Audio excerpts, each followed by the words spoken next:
I was absolutely alarmed and quite outraged because it was obvious that a company that had been worth $90 million a couple of years before could not possibly be worth $500 million. And so what's your assessment of the ethics of taking that to market? Look, I'm incredibly concerned. It's interesting, a journalist, Matt Ryan, wrote an article which he called the deal the greatest private equity heist of all time. And when I look up heist in the dictionary, it says robbery or stealing something. And there's no doubt in my mind that even though it might have complied with the law, it certainly wasn't ethical what Anchorage did. And I'm hoping that in Australia the ASIC will look into it and maybe make some charges. Yes, we interviewed Matt last night about exactly this subject. So you agree with the thesis of his article, do you? Yes, look, I don't absolutely understand just how Anchorage did this, but from what I can make out, they used virtually no money to buy Dick Smith Electronics, but what was worse, when they sold it on to the unsuspecting shareholders for $500 million, there was basically no cash left in the business. So on that day, it was basically the start of the day of reckoning of when it was going to collapse. Now, this should never be legal. I don't know what the law is in Australia about these things. It's complex, but I'm only hoping that the authorities will look into it.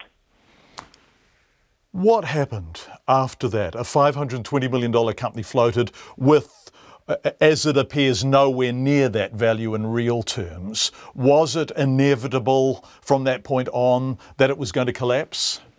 Yes, I believe it was absolutely inevitable from when they'd floated it at $500 million and drained most of the cash out of the company that it was going to collapse. And because of that, I really believe the authorities should look at it. Look, I sold Dick Smith Electronics 30 years ago. I was very proud to start it. It was an electronic components business selling to hobbyists.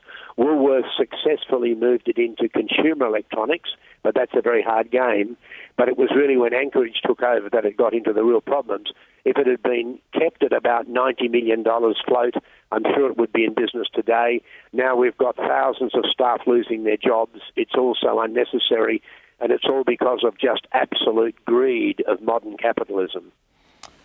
You have a strong connection with the old Dick Smith, and I know that you were closely connected to the staff in your organisation. How do you feel for them now?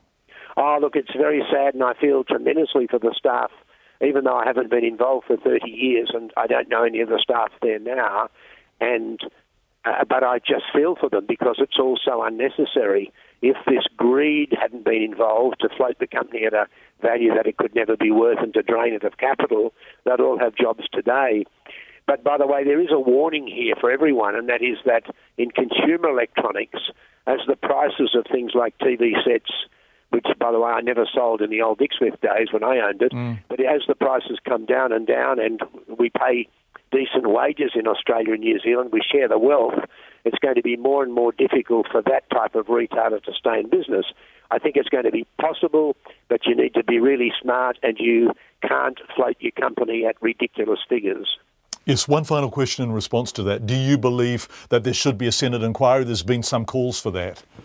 Look, I understand that the Senate is actually looking at it. Nick Xenophon in Australia is looking into it. I totally support that because I'm very concerned about what's happened to thousands of staff to lose their jobs when it was probably completely unnecessary and when it's been generated by the greed of modern capitalism.